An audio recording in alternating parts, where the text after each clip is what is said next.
It's finally time to get to Loki season 2, episode 5, as we're talking about the state of Marvel. Of course, they have a very popular show on right now that we've been reviewing each and every week. And by the way, we're recording this the day after on Friday. Last night was a tremendous night of television. We got Loki season 2, episode 5. We got the season 2 premiere of Invincible, and we also got the season finale of Gen V. It was just a phenomenal watching experience. It was a great time. We're going to talk about Invincible and Gen V, but yeah, it was one of those rare moments where everything just kind of intersected and coalesced at the same time. It was great.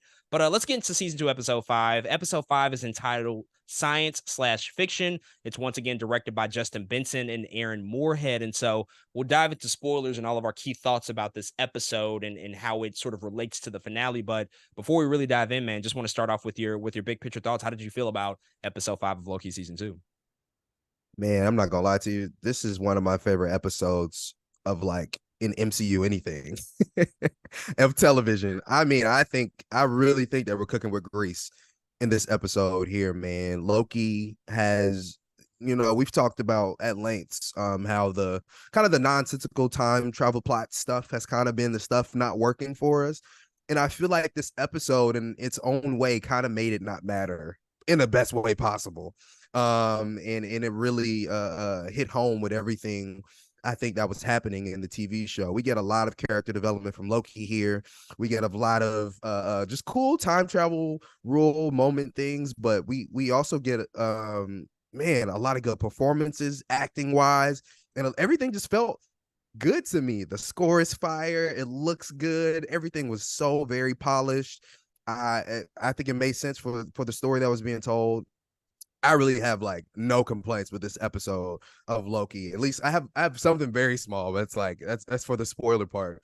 Review, man. But as far as the season goes, man, this is either my first or second favorite episode of the season for sure. I think they were doing things here that I was just very excited to see. It felt like a good piece of sci-fi television for me, and I think that's what I've always been looking for, and it actually felt like the character beats made sense. So I really like this installment. I think Justin Benson and Aaron Moorhead, they added another banger to what they were doing, man. And yeah, I'm just Marvel ain't down, man. Marvel ain't out, man. They may be down, but this episode made me go, yeah, they doing something, and so I really enjoyed it.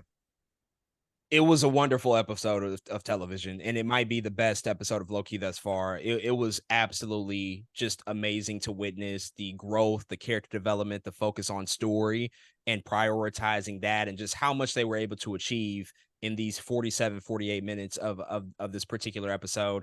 I absolutely enjoyed myself. There were some wonderful visual cues and visual moments that were pretty spectacular to see. The emotion was there, the stakes, you can feel them. And we do set aside a lot of that techno babble that just hasn't been working for me. And we really just get down to the nitty gritty of who are these people and what do they want and why is it important to them? And this particular episode asks all those questions. And I thought that it was amazing. And it did more in the way of the multiverse saga than I think any other project has done thus far in terms of getting us to give a fuck about any of this stuff. And I just love what they were able to pull off in this episode of television. It was great. I just had a tremendous time watching it. I can't wait to go back and revisit it and see how it ties into the bigger picture, because they really did something truly special with this episode. So I'm satisfied for sure. But let's go ahead and get into it. Let's not waste any more time and talk about the spoilers with the latest episode of Loki. So if you've not seen episode 5 of Loki season 2, definitely go watch that on Disney Plus and come back and finish out the rest of our conversation. And we pick up exactly where we left off last week. We know that the TVA was pretty much on the verge of extinction. It looked like things were just going to blow the fuck up and explode, and nobody was going to be left alive after the decimation of the temporal loom. But Loki is left in the TVA, but he's left there completely by himself. All of his comrades, all of his friends, Casey, OB, Sylvie, Mobius, nobody is anywhere to be found. He is in the TVA alone.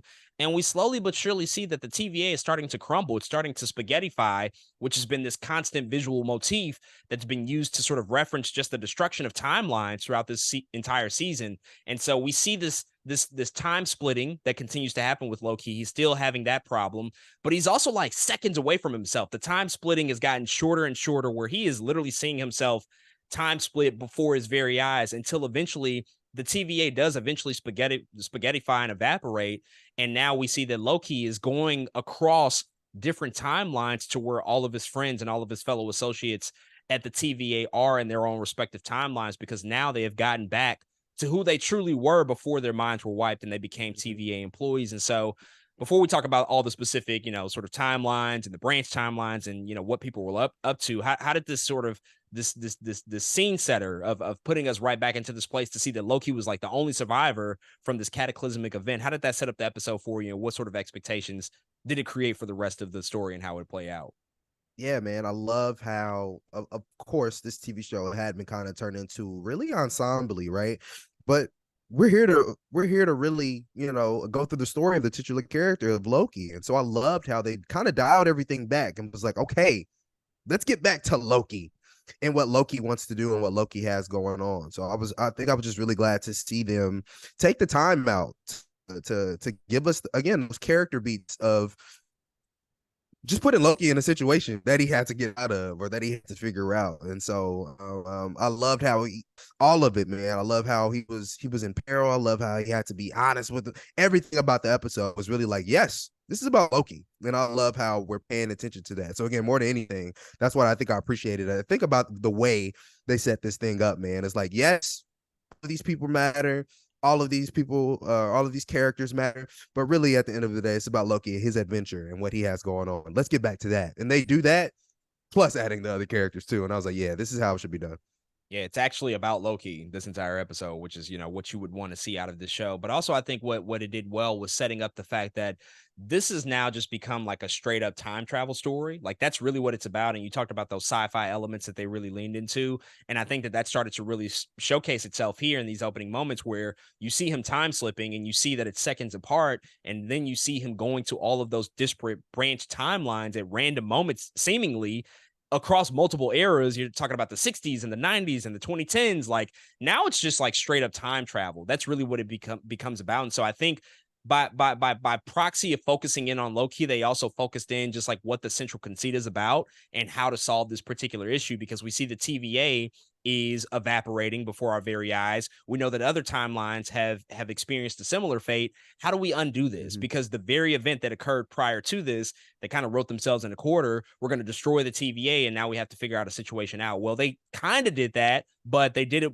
all while still keeping Loki at play, and that obviously has larger implications for how we see this episode in. And so it was just a great way to bring us back into those high stakes of the situation.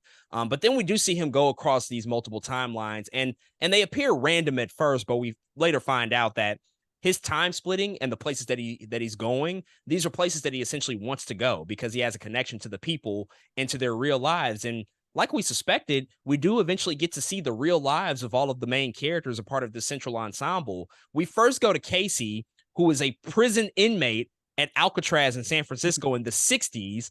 We see Hunter B15, who is Dr. Willis in real life, in her real life. She's a doctor in New York City, but they also go back to 2012. We know 2012 has central significance to the MCU because of the Battle of New York. Then we go to 1994, where we see OB, who's known as AD Doug. He's in a bookstore in Pasadena, California. He stocks the bookstore with his own book and tries to buy it from himself, which was, pretty hilarious. And then we also go to 2022, and they finally pay off a long running joke and a long running story beat that Mobius does indeed get to ride a jet ski, but it's because he is a sales associate essentially at a jet ski shop in Cleveland, Ohio. He has two young boys. He's a single father. He works here in 2022. So we get to see Loki go to all these disparate timelines and to see these people. He doesn't really know why he's going to these places until OB later tells him, like, yeah, you want to go there because you're connected to these people because of their aura. Their temporal aura is actually making you go there. But let's go B by B here and talk about just like the experiences of these people and like the lives that they're living. And we got to start off with Casey because it's probably the most Got to. unexpected route, the most friendly person at the TVA, one of the most humble and just like I think one of the more gentle characters out of this entire show, who doesn't seem all that assuming, turns out to be a fucking criminal in his real life. In 1962, he's trying Crazy. to escape Alcatraz, and he has two buddies with him, and his real name is Frank. What did you feel about seeing Casey just kind of be this guy trying to get out of prison? And Loki is obviously calling him Casey, but he's like, I'm not Casey. Like, what are you trying to do here? You're trying to bust me? I'm trying to do something right here and get out of prison. how did you feel about just that whole prison break sequence and knowing that Casey, like, he's had a troubled past and he was able to sort of right the ship, I guess, once he started working for the TVA. Yeah, he's definitely one of those people. If he looked at himself or where he was in the timeline, he'd be like, "Damn, I'm happy I'm at the TVA." Because that boy was out here scheming, man. Even the way he leaves jail is like a soap carving of himself in the bed or something. I was like, what is this? It's so intricate though. And I think that's one of the interesting parts of everybody we'll talk about today is like there's still some essence about everybody that carries over from themselves from the TVA or into their life on the timeline. And Casey's kind of seems to be somewhat of his innovativeness, right? In his way to get out of Alcatraz even in the first place. And again, that sub carving of himself was it looked very good. I was like, it looked like a person who just had skin problems. I was like, look like a real person sleep right now. What's going on? And then you see Casey under the bed and then sneak through the hole. I was like, man, this dude is really out here scheming. But I did not see that coming. Again, for some reason in the back of my mind, they would give that to Mobius. I don't know. For some reason, I was like, damn, they would give Mobius like the craziest thing ever. But they gave it to Casey, man. I really can't believe that Casey ended up being again this jail Alcatraz. Like this ain't like a normal, you know what I'm saying, prison or jail. This It's is the most maximum Alcatraz. security prison possible in the world, Like, basically. like what did he do? We still don't know what he did to get there. You know what I mean? Like I'm still curious on what he did to get there. So Casey, first and foremost, I just thought it was crazy to see where he ended up, man. Alcatraz is insane. It was hilarious. It's a great way to subvert expectations again. You just would never suspect that out of a guy like Casey from what we've seen of him in the TVA.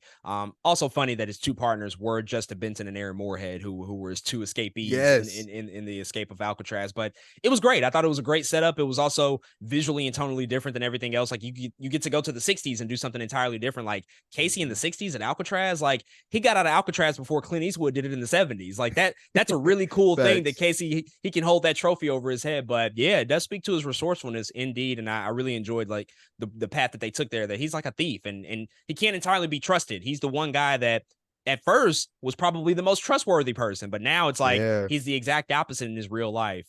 Mhm. Hunter B-15 is known as Dr. Willis in New York City. Now, again, I think Hunter B-15, her to be this nurturing doctor, we see her taking care of a little girl who climbed a tree and is putting a cast on her and just encouraging her, like, think about what you do next time before you decide to climb that tree because it's gonna really hurt.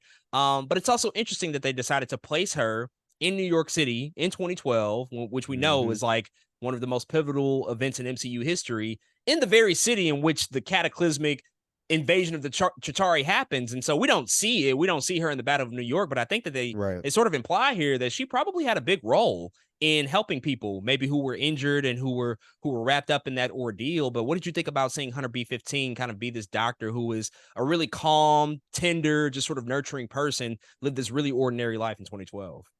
Yeah, and I think the thing that carries over from her from the TVA in this life is her wantingness to help fix things, right? Right now she wants to help fix the TVA. And as a doctor, you really are around to help fix and nurture and care for people. So I love that parallel that they have there. I also love, like you said, 2012 in New York, it's very specific. And part of me feels like they put that there to say that maybe her and Loki are more connected, you know, than we ever thought. Like, oh shoot, they were in the same city at the same time. Of course, Loki was on some other shit, but like they might be connected in that way. This is one of the things, actually, this is very small, but this is one of my nitpicks with the episode is none of the black people in the room talked. The little girl didn't say a word, and the mama didn't say a word. I was like, y'all not gonna say anything?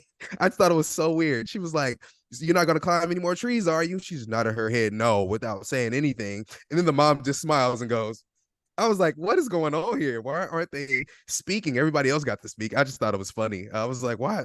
Can y'all say thank you, Dr. Willis, or something? I just thought, I don't know. I was like, dang, that's kind of weird. But other than that, man, I love seeing Hunter B-15 in this environment because it really felt like her still. You know what I'm saying? She felt like the most like, oh, they just kind of, yeah, she just kind of took her out of the TVA and put her in as a doctor, but she really doesn't feel too different from who she really is. I love this kind of nature part of her. Again, the TVA forced her to kind of be this enforcer at the beginning of her reign of the TVA, but now I like this side of her. I like this nice I'm a doctor kind of side of her. So I thought it was cool seeing her as well.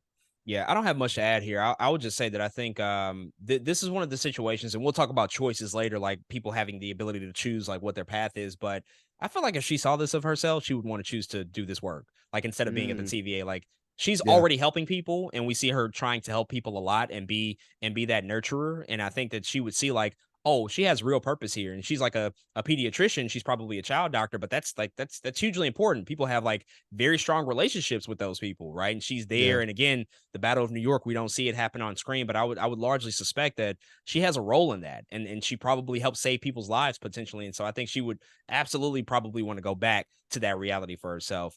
Mhm. Let's move on to OB, who again is known as AD Doug. He's in a bookstore in Pasadena, so he is a writer, an author. He's trying to get his book some traction, so he does something real sneaky. He takes his book and puts it in the bookstore, and as he tries to check it out and buy it, essentially from himself, they recognize that they don't have a barcode for it because it's not one of their books. They didn't take stock of his book.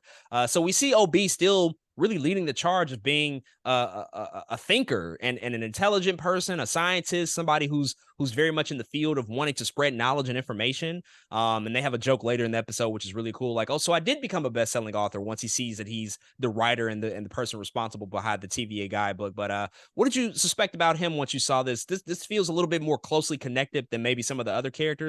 So, what were your thoughts on seeing him in this bookstore in Pasadena, knowing that like a lot of this knowledge that he Mhm. maintains as OB is kind of still there and still present all this time? Yeah, it's interesting because he is the one character that in the episode when they introduce him, he's on his own little adventure without Loki popping up first, right? Like as soon as we see Casey at Alcatraz, Loki pops up. As soon as we see Hunter B-15, Loki pops up. But OB goes to the library first. You know what I mean? I was like, oh shoot. And Loki did not pop up at the library that he goes to. But again, man, speaking of essences, he's still this what was he at? A physics professor still. Yeah. He's still a physics professor, and he still writes. And I was like, dang, this is still very on par with the essence of who this guy's supposed to be. But I also really love the really cool Easter egg of the Zataran contingent. Look it up if you don't know what it is. But he was writing a book called the Zataran contingent. Really cool, weird Marvel stuff, Celestials, all of that stuff. But man, I love that they at least take the time to say that this character is still always, I don't know, I always feel like he's working towards something. He's always, oh, I need to write this book. Oh yeah, in order to write these books, I have to keep my day job as a physics professor. Blah blah blah blah blah. They still do that, but not only that, they still make him integral to what Loki has going on. Even though he's in a completely different everything, completely different timeline, he still finds a way to be OB. I thought that was really cool that he still finds a way to be OB. He still like OB me by the end of it. He does end up making a 10 pad. He does end up doing all these things. And I thought that was really cool thing to see. But shout out to them still using Kihi Kwan here, man. This dude, I'm just every time I see him, it's just like I'm happy to see Kihi Kwan working and killing it every time. Like, of course, this is it just feels like he's supposed to be here in these episodes and doing these things, man. So yeah, I actually really like the way they treated him here. I think 80 Doug is a crazy name, by the way. Like, what? Your name is who? I don't know where they got that from, but again, still really cool to see him be involved here as much as he is. Yeah, I think the thing that really stands him apart from all the other people that Loki comes into contact with is the fact that because he is like a brainy person, he is a scientist at the end of the day, he's open-minded to hear the shit that Loki is throwing at him. Unlike other people, if Loki presents True. this knowledge and this news like, "Hey, this is going to sound strange to you, but let me tell you that your real life is at the TVA and you're in the employee of this authority that keeps track of the multiverse." Nobody's going to want to hear that shit, but a scientist on the other hand is going to be like, tell me more. Like, actually say more Mm-hmm. about that particular subject because that's what OB is. And so I think that that's super important because now he gains an ally in this journey who can help break things down and to help get to sort of the central conflict of what this whole thing is about. And this is really where the Mm-hmm. sci-fi of the episode comes to life because once OB is able to sort of go along with Loki and they go to this room, which is very reminiscent of OB's headquarters in the repairs and Yeah. advancement department in the Mm-hmm. TVA, they kind of just sit there and talk through things. And again, this is where I was a little hesitant. I was like, okay, they're about to get real deep into this sci-fi drivel that they've been utilizing every week. But I did find that it was useful because you get to the real central conceit of the episode and in what they sort of unpack and explore here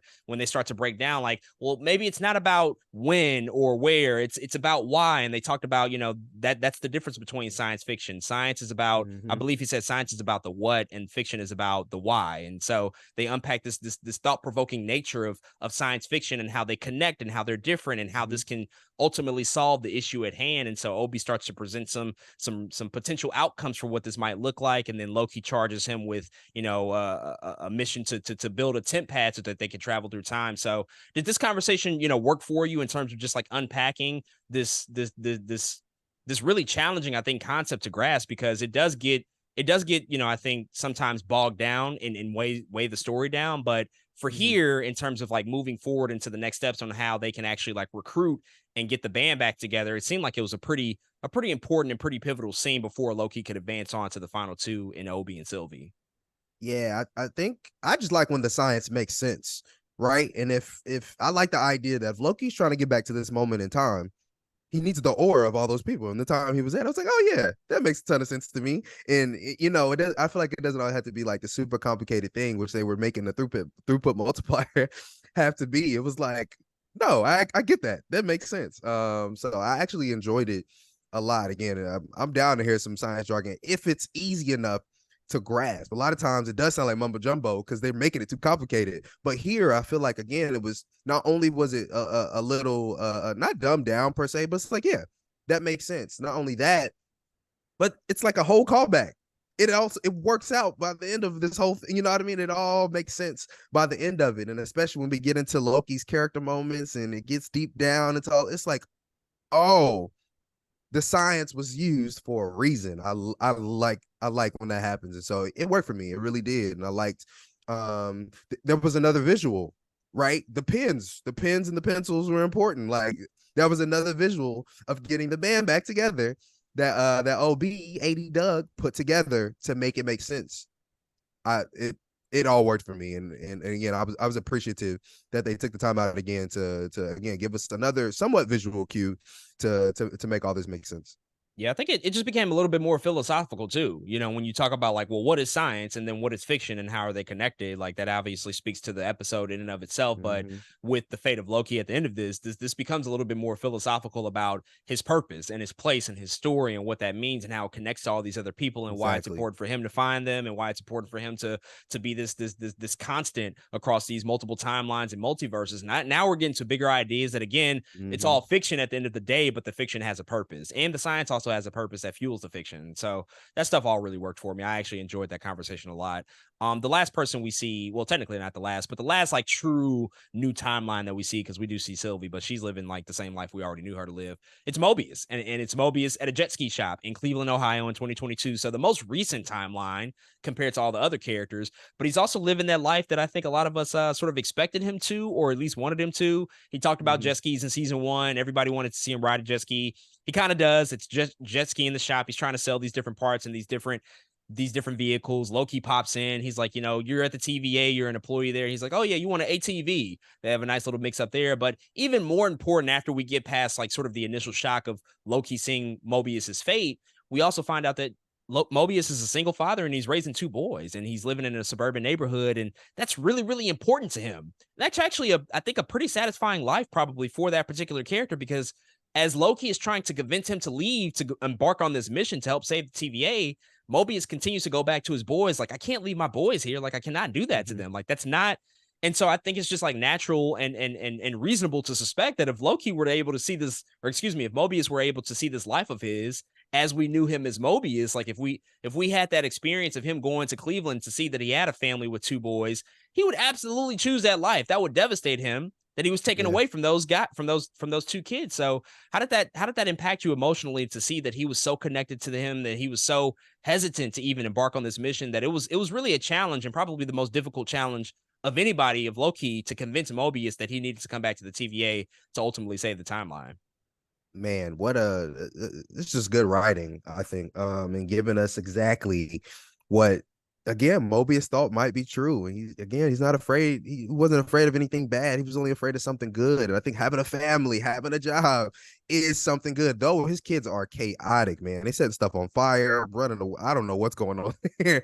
But I absolutely, like you said, believe Mobius would choose to live a life with his boys. And he clearly actually rides jet skis. He has jet skis in his garage. I'm sure he takes them, I don't know, wherever in Cleveland he could take to go use those. I have no idea. I'm sure I it's a think they got a lake little bit of or water, not that much, yeah, but a little bit. it's some water somewhere. He'd be jet skiing somewhere. So I'm glad to see that he actually does jet ski to some degree, man. But I love it, man, and I love again the how hard it is for Loki to have to do something, like this, knowing everything. He is knowing, I think, in this moment. And I think that this is one of those moments that's like, it makes you a god, right? I think it's a really interesting parallel of what Loki's going through right now, because he knows all, but what is he going to do with the knowledge that he has? He has to go save in this moment. He has to go try to save the TVA and tell Mobius, you got to leave your boys right now for at least this moment. We can put you right back where you were. And I think that is something again that he'll have to wrestle with. Something that's really adorable. I don't know if you noticed, but when he first appears in front of Mobius's house, he like fixes himself up real quick. He's like brushes his hair. I was like, oh, you have to look good for your best friend, man. That is adorable, Loki. So I thought that was a really, really cool detail there, man. But again, I think the kind of the I guess the conflicts that Loki is having to go through in this episode. Again, knowing where everyone was in the TVA and knowing where they are now was like, oh shoot, that's a lot, I think, to carry on one's shoulders. And again, but I think that also is what's so interesting, because those are kind of the weight, that is kind of the burden I feel like should be carried on the shoulders of a god. And so I think it's a really cool concept and a really cool idea. Yeah, and last week I did predict that he would have to round up the gang and go convince everybody to come back with him, and that's what happened here. But I thought it was also interesting to know that it felt like the journey Loki was taking and going back to all of these people in their respective timelines to tell them about, what's going on here. It felt like he was saving the most difficult conversations for last. Like he knew Mobius was gonna probably take some convincing once he saw his life. Mm-hmm. He knew Mm-hmm. he thought incorrectly that Sylvie was probably gonna be the most difficult one to convince, but Sylvie, she's as aware of all of this as he is, and so she was the least difficult to convince to come back. And so I thought that was funny. He was like, "Oh, this is not how I expected that conversation to go." But Mobius was an incredibly tough person to convince because of the life that he's established for himself with Yeah. these two young boys and this really sustainable life and this really ordinary, probably, but I think satisfying and simple life that he's built for himself. And this particular scene, and really all of these scenes, Loki going to all these different timelines, this is how you get us to care about the multiverse. This is how you get us to care about other timelines. I think one of the big hesitations about the multiverse saga and just the route that they can take is, do we give a fuck? Do we give a fuck about Earth 1048 or wherever the fuck? Because I don't know those people. Like, I know the people Mm-hmm. in the sacred proper timeline that we've been following. How do you get Right. me invested in all these other people? And they tried in episode 2, at the end of that, when you see Hunter B-15 looking in horror at all those timelines evaporating from the screen. And I think it works to a certain degree, but it's Right. completely different when you go to these different timelines and you see these lives that they built for themselves. You see Mm-hmm. that they're all on different paths and they all have their own respective purposes. And that has just done more in the way of this multiverse saga than I think anything else has. Like, yes, Tobey Maguire, Andrew Garfield, I gave a fuck about y'all because I saw y'all movies. And so y'all come back and great. I love where y'all ended up. But all these other projects, when you talk about all this multiverse mumbo jumbo, you can only but do so much unless you show us the reality. And I think that this episode, more so than any other project in phase 4 and phase 5, showed us why these timelines are important, showed us that there are real people here. There are families here. There's little boys. There's innocent people working in record shops. There's people working at Mm-hmm. McDonald's, like, that are just living regular, ordinary lives. They don't deserve to just, go away and be Right. pruned off the timeline. And so I just loved how all of this came together, and ultimately Loki finding Sylvie, which leads us really kind of to the next part of this conversation. Again, I think he saved her for last because he thought it would be difficult to convince her, but she was very much on board and remembers everything that happened and remembered the decimation of the TVA. And so they eventually go to a bar and get a drink and they sit down to try to really just unpack this. And as he tries to convince her to come back with him because they need all of the temporal auras of all of these individuals who were in that situation at that time, Sylvie's not having it because she's like, wait, you actually got to see them live their lives now. You get to see that people have lives outside of the TVA. Why do you want to fuck that up? And she consistently asks Loki over and over, why do you want to do this? What's your purpose? What's your goal? And as Loki is drilling down to the reality of it, it's like a therapy session, really. He gets down It to what it's is. ultimately about. It's the fact that he wants his friends back. That's what he says. I want my friends Mm, back. I don't want to be alone. I need to go find these people because I've been alone my entire life. I felt alone, and now I actually have a purpose and I have people that I connect with. And so this is why I need to do this. It's not even about the timelines. It's not about this bigger, larger multiversal shit. Like, of course, that's going to be a natural sort of consequence of all of these actions, but it really just distills down to the basic fact that he wants his friends back and he wants to save their lives. And he also is of the belief that they can now at least have a choice because they have come from these different timelines. They know their purpose and their experience in the TVA allow them to choose, but we still need to do this first because Kang is still a threat out there. So, what were your thoughts on just this conversation, which I think really just gets down to the nitty gritty of Loki as a character and the journey he's been on up until this entire point? Everything that we saw out of Loki season one, Loki season two, and then, of course, knowing its history prior to this, the history of that 2012 version who was trying to take over and dominate the world and hmm rule with an iron fist, who's now developed into this really selfless person, this really caring person who's just trying to look out for the people that are close to him. Yeah, I think for, close to the first time in his life, Loki has actually found a group of people who I guess want better for him. He comes to Mobius and he says, Mobius, in this episode, like, you saved my life once. You know what I'm saying? Now I'm trying to save yours. And I think it is a full circle moment because again, if you know Loki's life, it was really not a lot of people who cared about Loki. It was like Thor and his mom, maybe Thor, and you know what I'm saying? And it's like now there's literally the band is all of these people now that care about him and his friends. He has now become accustomed to that. And it's so interesting that the conversation that him or Sylvia are having because it feels like everything can be true, and it feels like both of them are right about things, but also not seeing the bigger picture that both things can be true, right? Sylvie's trying to get Loki to understand that look, people have lives and they deserve to live these lives. And Loki's like, well, they should have a choice between the TVA, knowing that was one part of their life, and a life on the timeline, which could also be part of their life. Both things can be true. And Sylvie's like, no, only the timeline is right.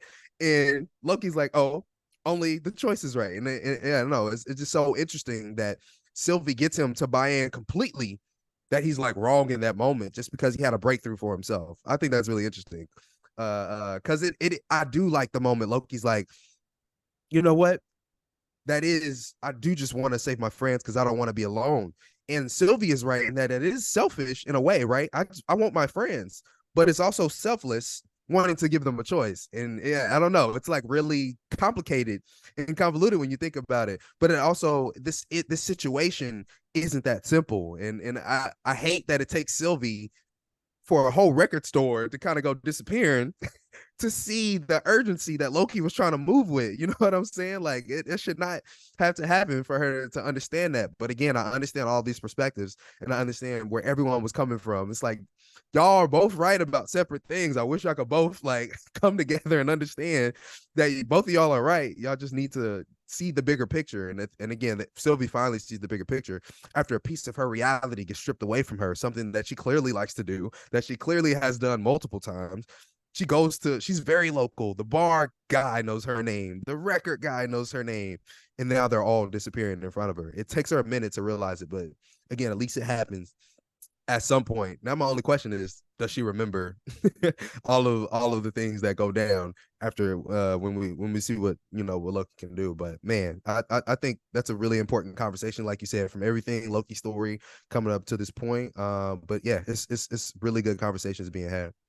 This was an amazing scene. Some really, really incredible writing, especially just between the conversation of Sylvie and Loki here. I mean, on Sylvie's side of things, she says repeatedly, like, what's wrong with wanting something, Loki? Like, why Mm, is it wrong of me to want just a regular, ordinary life? And that is true. I agree with you completely that they both make points. And I'm totally on board with Sylvie wanting that. The issue is that, I think she did a lot of damage in the way of making an ordinary life for herself. She actually took some action that has caused a lot of these events to occur to create that absolutely. ordinary life for herself. It's like yeah, Sylvie, I get you. You should want that because you never had it. You were stripped away from the life that was meant for you. But the specific course and the specific path that you walked has now created irrevocable damage, apparently, that Mhm. is just splintering off and damaging and decimating these multiple timelines. And so you do have a part to play in this. You are responsible to a large degree. Therefore, you should have some sense of responsibility to what Loki is asking of you.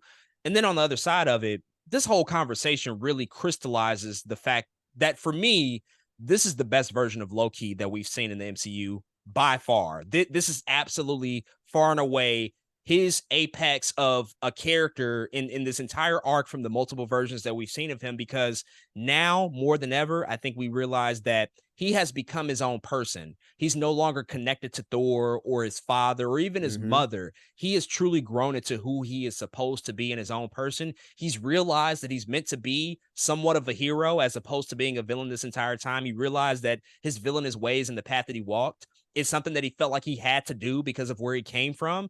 And now that he's Mhm. gone through all these lessons and he's developed these relationships, he's close with people that he cares about, he realizes like, well, that's what this all is about. I need to just save my people. I need to save my friends. Like that's why I'm here. And yes, there's a greater calling and a greater duty to make sure that the fucking universe and reality doesn't fall onto itself. Like I obviously want to make sure that that's still intact, but this is really about the people close to me understanding that, yeah, I do want them to be able to make that choice, but we have to do this in order so that they have a choice. Like we have to actually go Mhm. back to the TVA. We have to undo all of the shit that's happened so that they can at least have that choice. Because right now they won't even have a choice because everything is just getting wiped away quickly before our very eyes. And so I love the scene. I thought it was well acted on the part of Tom Hiddleston and Sophia DiMartino. Like that emotion out of Tom Hiddleston that you just saw, some of the best acting he's done in the MCU. It was absolutely incredible. I just really, really love what they've done with the character. And in the very next scene, we see Sylvie, as you noted. She goes to a record store. She knows the guy there. They have a little bit of a friendly banter back and forth. She grabs a record, The Velvet Underground, to just escape, listen to it, just take some time off. She probably had a hard day flipping them burgers at McDonald's, which they teased. I didn't realize it until I went back and rewound the episode. But when she puts her take home McDonald's on top of her It truck, disappears. it Mhm. disappears and she looks, but then she gets distracted by Loki's appearance. And so they call out the fact that this reality is on the way out very, very early. And so we just see everything around her as she's listening to this music spaghettify. The whole reality is being destroyed before her very eyes. And it takes that very moment for her to realize, like, oh shit, Loki's right. I got to go back. And so at the very last moment, she's able to escape the reality and go back with the rest of the crew. What did you think about visually with the scene? I think it was, I mean, more than anything else, was like the craziest visual so far. Like they teased it earlier at the TVA. We saw it with Victor Timely, but more so than Mhm. ever, they just really sat in the moment to show us, I think, the horror of what it would look like to see an entire reality just get wiped out of existence. And I love how they were putting in little moments, like you said, the McDonald's bag went missing. Loki's shot of bourbon went missing too, and it was just like, what is going on here? And then it's I love that they picked a moment that felt, I think, serene, right? For Sylvie, because again, everything about was like it wasn't that long. It was like 5 minutes of television, right? But everything about that was like a peek into Sylvie's life, low key. It's like she got off of work, she had her little food, she was taking it home with her. She took Loki to a bar, which the bartender knew exactly who she was. Can I have two bourbons? That's a good choice, Sylvie. You know what I'm saying? He used her name, then went to a record store in which, oh, you need to work on your sales pitch. She kind of quip up. Oh, she's been here plenty of times before. She goes to it's like I love how they picked the moment again that felt very Sylvie does this all the time. This is her home. People know her in this community. And like you said, spaghettified it. But it looked it's a mix between beautiful and horrifying. You know what I mean? Like it's like, dang, this looks crazy. It makes your skin crawl a little bit though, too. You know what I mean? You're like, ooh, this feels and looks so weird, but it does look visually like, wow, what's happening? What is going on? These people are they dying? Is this similar to Thanos? You know what I mean? Thanos is like a snap. This spaghetti fry thing is different. It's giving you like a more. It's solid first. It turns into a solid before it dissolves, and it's like, oh man, I don't know how to feel about this. But the moment she's sitting on the couch and you can see everything behind her and it's starting to disappear is crazy, man. I mean, they were shooting their ass off in this. You know what I'm saying? And the visual effects are really good. Like this is what it's supposed to look like when visual effects are you take your time. You know what I'm saying? This is what it's supposed to look like. So I really like this moment a lot, man. Again, it wasn't just the look of it either, but it was again the moment to take away something that seemed so serene for Sylvie in this moment, something so close to home, and break down her reality. Because now, as people who have been watching Sylvie this whole time, a woman who was willing to do all this shit to just be happy, to live her own life, get broken down in real time as she thinks she's in her moment of peace, right? Imagine Thanos is in his garden after snapping half the whatever, and then all of his vegetables start to this. I don't know, but that's what it felt like. You know what I'm saying? She caused all of this havoc and all of this, and it's like, oh, she finally has a moment of peace. Nah, you don't have a moment of peace right now. And yeah, I love how they just again bring everything full circle in the way they made it look, man. The see the record store guy like reach out for Sylvie was like, oh yeah, we got to do something about this. I felt like I should be part of the team. I was like, oh yeah, no, this is crazy. So yeah, I think they did a really good job. It was excellent.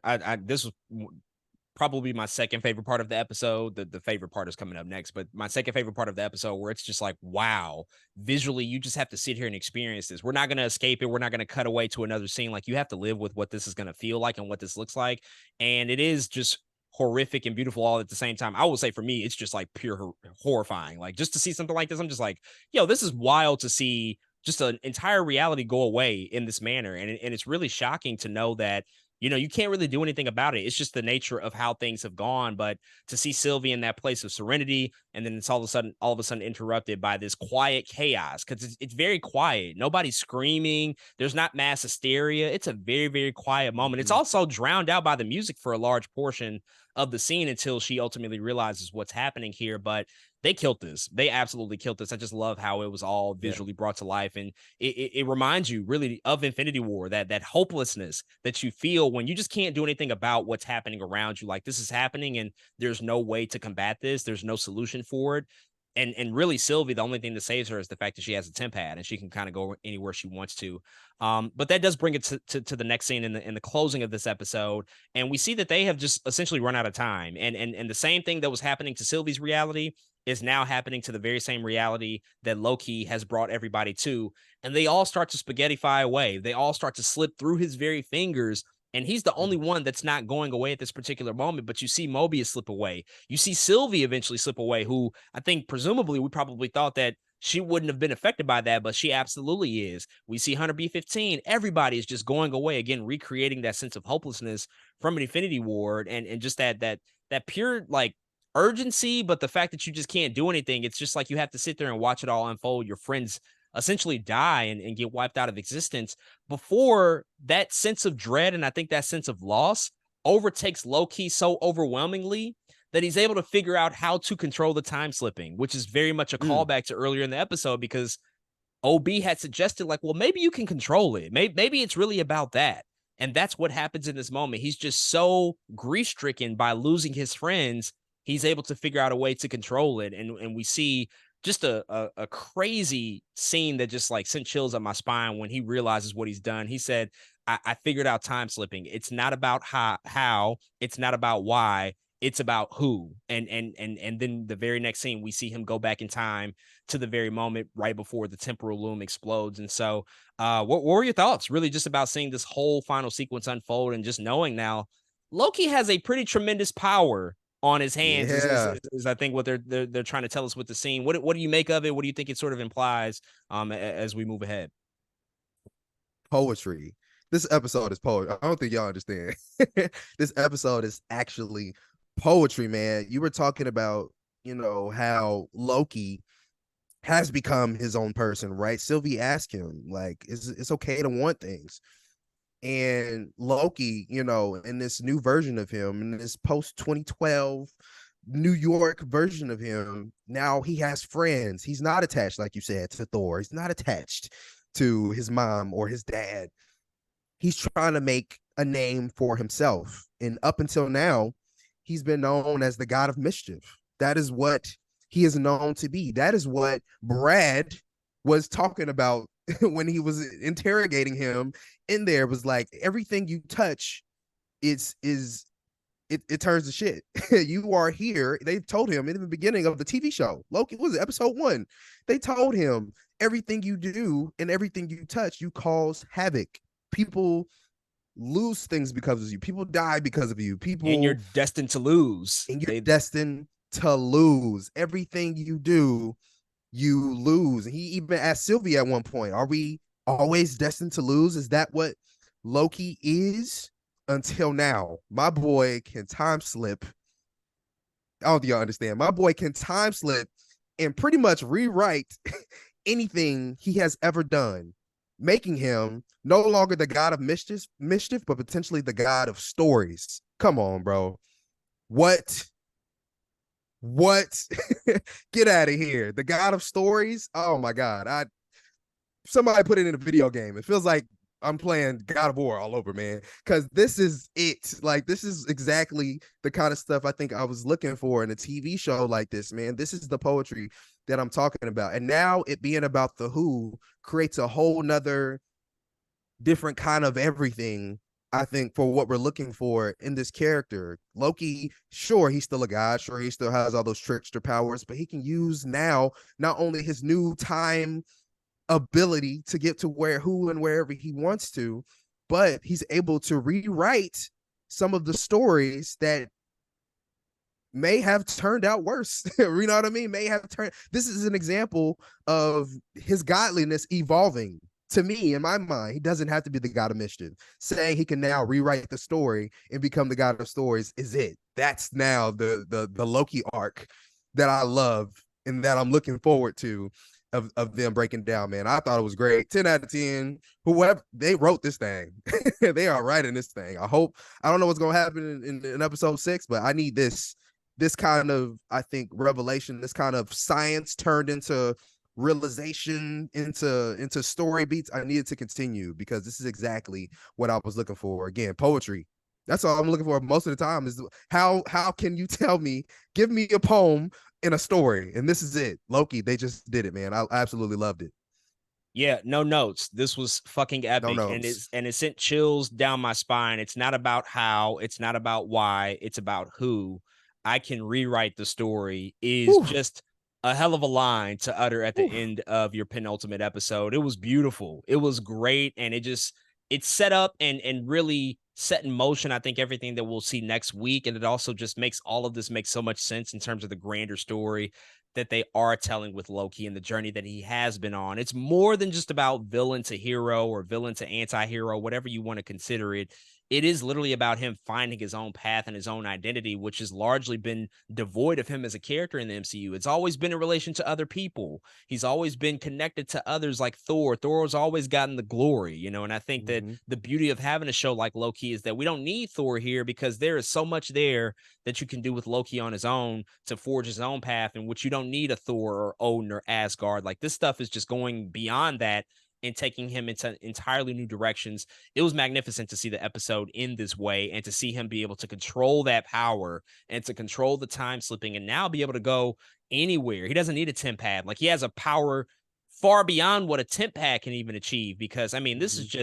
this is magnificent. I think it has so many different implications, and it really sets in motion, you know, what potentially may happen with Kang Dynasty Secret Wars and how he might play a very pivotal role in the events of Yeah. those movies, and just like ultimately who he is to the TVA and what the TVA means to all of this. Because I think we are looking for a greater purpose for the TVA as it relates to the rest of the MCU. I do want to bring up one quick thing before we wrap up here. Recently, there was an interview with the cinematographer of the show, Isaac Bauman, with comicbook.com. He talked about the final day of filming and the last episode, which is going to be coming out next week. And this is also in addition to what we just heard from that Variety article we talked Mm-hmm. about at the top of the episode, in which somebody apparently has seen the final episode of Loki and it has massive implications, which, you know, I think we all hoped for. But Isaac Bauman said something that I think is really interesting that could potentially tell us where this all might go. He says, quote, "The final day was the most meaningful day on set. I think it was probably the most meaningful day of the whole production because you could just feel the weight of the story, Loki story, which has gone on for so long, closing this chapter at least. It felt like once we're finished shooting the sequence, we as a crew, as creatives, we have now contributed a very significant chapter in the story of one of the greatest characters of our generation. It actually felt that way on set, which is incredible," end quote. So when you hear those words, when we take into context of what we just saw, when we take into context to know that Kang the Conqueror is still out there, he is still a formidable force, and in all likelihood is going to be set up in some way to lead us into Kang Dynasty and Secret Wars. I mean, what do you just anticipate out of next week? What could these massive implications be for Loki as a character? What could they be for the larger universe? I know it's a big loaded question, but when you hear all of that, what are you just hoping to ultimately walk away from as we get that season finale of Loki season 2 next week? Man, it's so hard to tell, to be honest, of what's going to happen. I think there's a lot that's up in the air, man. But, given all, again, the weight and the severity that it seems like this next episode is going to have,